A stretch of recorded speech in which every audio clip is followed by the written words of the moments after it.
What's up? Oh. How? What's up, I'm everybody? Mike. My name is Nick. No, Mike. Yeah, Mike is also Mike. This draft is going great. So Yes. we're going to come back with another draft. You know, we love doing our drafts, and this draft is going to be picking a game day, game weekend, whatever. We're picking 8 games for a newer gamer. Not necessarily brand baby new, like baby's first game ever, but a new gamer. So we're not doing anything super crazy. Not super crazy. This can be things that are going to help bring people further into the hobby. Yes. To get ahead of comments and stuff. We were like, this would overwhelm people. This isn't a world where they're down to play a bunch of games. We're going to be drafting 8 games each today. Again, things that we think are going to be exciting for a newer gamer, bring them into the fold, and and kind of help them level up, I suppose. Why don't you have first pick, man? Okay. I'm gonna pick. Ooh, so we're picking something, nothing super crazy, and we're also assuming that you can play it like a 2-player game only, or a whatever kind It's of a magical world where every player count would work. Yeah, exactly. A magical world where every single player count would work. Ooh, man, this is kind of tough. You know what? I'm gonna go because I think they're good. And this, we're not saying necessarily playing these in order, but I'm going to go ahead and do one of the Kinfire Delve. This is Vainglory's Grotto. There's 2 more you can choose. I really, really, really like these games. Sure. I think they're so outstanding. They're really fun. They're really cooperative. They're easy enough to get into, but they definitely have some things to think about, some strategy that you have to do to work together. I'm going to choose Kinfire Delve. I think it's outstanding. Very nice. And now I'm in this room. I think to start off, I think we're going to, a lot of times if you can have a game that has familiarity to other stuff, that is useful. And I'm going to start off with my favorite current King of Tokyo that plays King of Tokyo Duel. This is a 2-player version of King of Tokyo. It's very similar. If you're not familiar, you're playing as these big monsters wailing on each other. It's a 2-player edition. The fact that you have kind of Yahtzee-like dice rolling is something that's familiar, and I think people would dig it, and you get to smash each other and stuff, and it's kind of cool, and this one adds like these 2 tracks of like you're destroying buildings and all that, so I think it's going to be a fun one. Nice and light. Nice and light, yeah. And again, this doesn't have to be like all super light gateway games. You can get a little bit, you just can't go into, we're not going to bring any Lacerdas into this, right, because it's a little too much. So if I'm thinking for a newer gamer, man, I think I'm going to pick, this might be a little too heavy, but I'm going to go for it. I'm going to choose Wonderland's War. Ooh. Because I feel like a newer gamer could play this. Sure. It's not so complicated that you can't play it, but then it's just like fun. There's push your luck. It's got that big, great production value to it. I think it's really, really, really good. This might be a little too much, but I think I could get away with this with a newer gamer. Well, there's kind of the 2 halves of each round, and I think you can sort of like only talk about the tea party, phase, and then kind of get into the other stuff when you get into it. I don't hate that pick. I think my next choice is going to be, you know what? When in doubt, go Hava, man. Hava's meant to create board gamers. No, we're not playing with a child in this scenario, I don't think. So I'm going to go for Hanga, which is kind of in their like more family weight line, but it's still, quite light. But this one introduces kind of card play where you're going to be placing cards on a board, and there's going to be different amounts of action points. And depending on how you orient the card, you'll have more action points for this area or that area. And I think it gives some really cool strategy and stuff. But it's ultimately gaining some resources and doing stuff like that, and it's got a fun cat to boot. So I think I'm going to go with Hanga. Yeah, Hanga's great. Super underrated. Haba, they don't really make these kinds of games anymore, but that kind of family weight Haba games were always really, really good. But I don't think they ever did very well, which is unfortunate because they were always really outstanding. Okay, so what next? So we've each done 2. And what next? You know what? I'm going to pick what is widely considered one of the best kind of gateway plus games. I'm going to go ahead and pick Sagrada. Oh, good pick. Sagrada is great. Again, it's easy enough where people can learn it. It's really, really pretty. It's got a cool, unique theme that still hasn't been done much, which is stained glass. It's really, really good. It's kind of got those Sudoku vibes. So if you know someone who kind of likes Sudoku kind of things, Sagrada's a great choice. I think it's good for a first, early on game day kind of thing. For sure. I want something along the lines of what Nick chose for production value. Gotta go production, baby. This is the one right here. Let's go for Chai, man. Oh, wow. Okay, yeah. Let's go for Chai. This game is very light. It's contract fulfillment. You are trying to get the right ingredients to make tea for different customers. And they show on there, the iconography is really solid. They show exactly the tokens you need. There's like 3 action types. It's very light, but it's super overproduced. It is so nice. And you have the nice acrylic tiles that you're drafting. You put them into these cups and everything. It's really fun, really beautiful, high production value. And I think that will really endear people to board games. So why not show off a pretty one if you're trying to bring someone into the fold? I think it's fair. It's I think quick it's too. fair. Yeah. It's got good. Again, like we always say, if you want to get people into board games, go good production value and go theme. That is way more important than good mechanics for newer people. Don't be showing them Castles Burgundy. Just don't do it. Don't be doing it. Don't do it. Don't do that to Maybe them. the new one. Maybe the new one. Don't do that to them. Okay, so for me, oh man, this is kind of a tough list because I don't want them all to be like super light games, right? Like Sure. it's just, I think as much as I do think you should ease people in, I do think we should give people kind of the benefit of the doubt where you're like, I feel like you could handle this slightly heavier game. But at the same time, ease people in. I'm going to go we're going to go Cacao. By that, praise be. Cacao's Perhaps Phil Walker Harding's best. I think it's my favorite of his. I really so do. good, Again, this game is so good. I just introduced this to a bunch of people at Dice Tower West.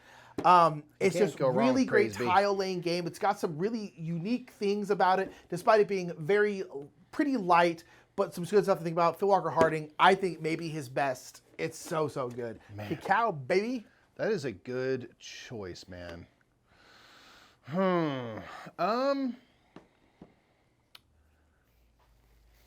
Okay. I've got some thoughts. We're gonna go for Heaven and Ale. Let's go for a real This is what curveball. we're gonna do, man. We're gonna go for some Sky Team. Ooh, okay. Sky Team is an awesome cooperative 2-player game where you're landing a plane. One player is the pilot, one player is the co-pilot. You each have kind of different tasks you have to do as you make approach to a different airport. The main thing I like about this game is that you can start off super basic. If they dig that, they want more, we got different airports with higher difficulty levels. You want more, there's modules to add with even more things to consider and stuff to do and kerosene leaks and stuff like that. You want more, there's an expansion with even more crazy stuff.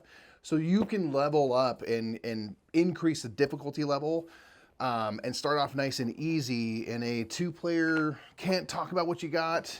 Yeah, it's cool. Dice placement game, yes. Man, how saucy we trying to be right now. Trying to think if I should throw my presumably somewhat new game group into the deep end a teensy bit. Ooh, I like it. I'm listening. It's not super deep end, but I'm gonna go for Viral. Oh, nice. Viral is a really weird game. We played this one fairly early on in our own career. Yeah, we did. This is a game, an area control game, where you are viruses in a body, and you are trying to take over the various organs of that body. It's got this really weird theme, but it's got this really interesting way where you have to move like your troops around. Yeah. You're doing card play. I feel like it's simple enough for earlier people to get into, but it's going to be very, very different than anything they've ever played, which I also think is important. Yeah. So let's go Viral. It's a weird one, but I'm feeling it. I kind of dig that choice, man. I kind of dig that choice. I similarly want to. I want to. Help people get in. I want to make sure I have a nice wide variety. I have King of Tokyo, which is a heads up do. kind of smashy.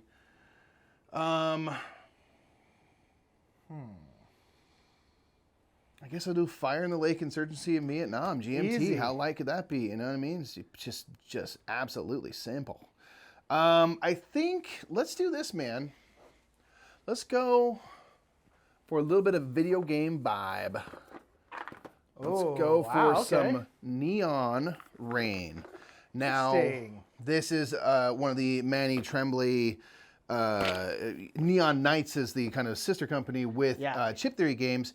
Now, Manny Tremblay, who makes Dice Throne and stuff like that, their whole mission is they need to be able to play the games they design with their kids. So they design with their kids, they play test with their kids and stuff. So they're never going to be super duper heavy, but they are interesting. And this one simulates you doing a button smashing Street Fighter type game where you're playing out cards and doing combos and stuff. And the cards you're playing are like the buttons you're pushing, which is really interesting. So I think that's kind of cool. It's kind of reminiscent of like old school video games. There's nostalgia, and I think it'll be really fun. So, boom, Neon Rain. Good choice. It's very simple. Yeah, but pretty interesting. Okay, so I have 3 more, I believe, and I kind of want to do one more like heavy-ish one, but then I got to go light after that. I feel like so. Let's go light now, and we're gonna go boom. Abandon all artichokes. This is a great card game. Comes in a tin, which is fun. But this is a great deck wrecking game where you're kind of deck building, but you're trying to get these artichokes out of your deck. Again, it's kind of a fun take on these kinds of card games that is slightly different. It's got really cute art, and it just goes over well with everyone, and it's very simple. I freaking love Abandoned Artichokes. that's a good choice, man. 3 more. What am I? Where's the holes in my collection? What do I need to add? I have enough fighties type stuff. Don't need more of that. I'm gonna go with the classic, man. We're going classic. We're going classic, dude. We're gonna go Point Salad. Yeah. Point Salad, fantastic set collection game. Everyone understands. Oh, I need pairs of these equal this many points and stuff. And it creates cool drafting where you can take 2 vegetables from the market or one of the scoring cards. The backsides of the scoring cards are the vegetables and stuff. So there's some interesting things there. And you're just trying to collect the great, good stuff for you. It plays 2 to 6 players. Yeah. Love this game. Easy. Still love this game. It's so good. Point Salad is so outstanding.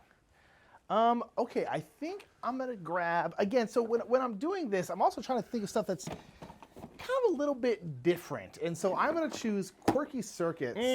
Again, another thing that's kind of like you're doing something different. Again, I feel like that one of the best ways to get people in these board games is to show them something they've never seen before. Quirky Circuits is going to be that. There's a co-op game where you are programming out your little robot's movement, but you're not allowed to talk about what you have.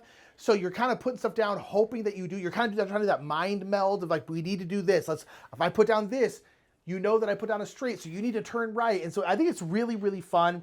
It kind of scales in difficulty, so you kind of have a lot of different levels. I just think it's really good, very unique and very cool, and I think people would dig it. I like it, man.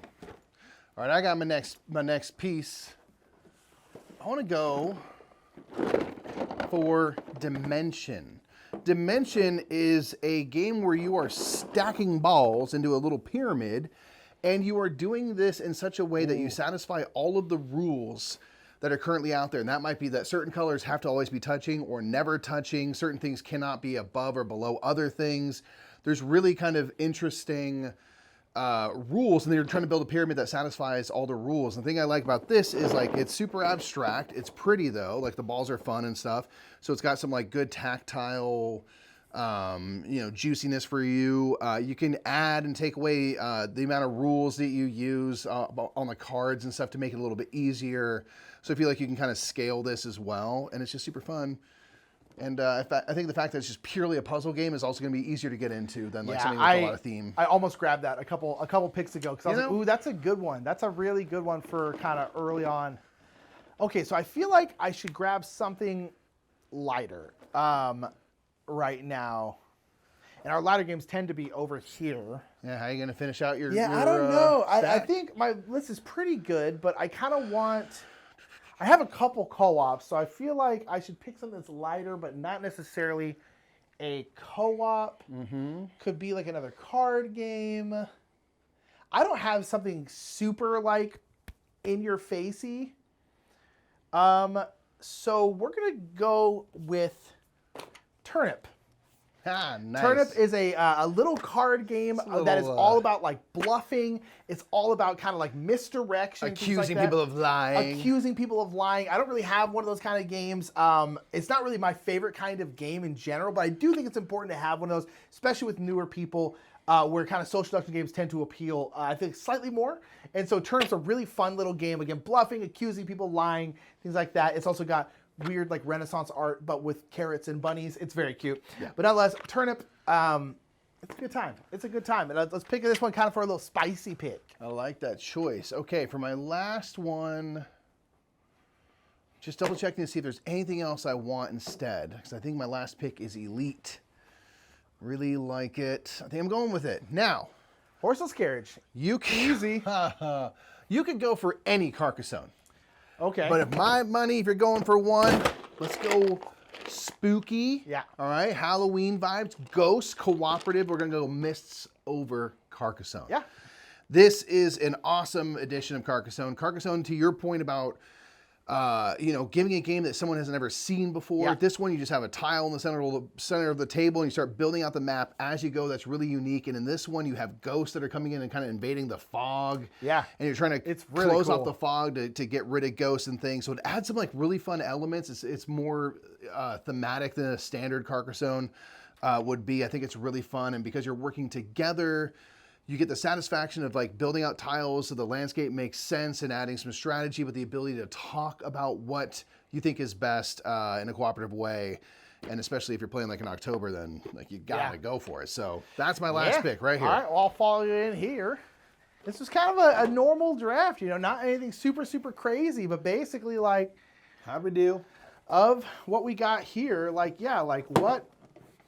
who drafted the best collection for, again, a newer gamer. I feel like we both did pretty good in terms, mine's better, but I think other than that, I feel like these are both pretty good lists. Yeah, we should have a couple of co-op options. I think is always useful. Slightly heavier. I feel like I went heavier than you overall. I tried to stay light because I typically in these drafts go way too heavy. Not that not that every draft we do is for new gamers, but like I tend to go for big old Euro games. So yeah, like I said, which of these lists do you prefer as a way to, bring someone deeper into the hobby and show them some new stuff that maybe they've never seen before? Which list do you like better for that? Let us know who won in the comments below. And also, give yourself 8 games. Look at your own collection. What are the 8 games from your collection you would use for a similar type purpose? Let's get some other game recommendations in the comments so anyone who's new and coming by, if you're a newer gamer and you're looking for game recs, we like these ones. Yes. You should probably play them. Make sure you subscribe while you're here. Just no matter what you do, just show games to people because we need more people in this hobby. Yeah. Thanks for watching that fun little draft. And if that was your gateway to us, click one of these videos. There's a whole world out there for you to explore of Murph videos. Thousands of videos. Oh my gosh, it's too many.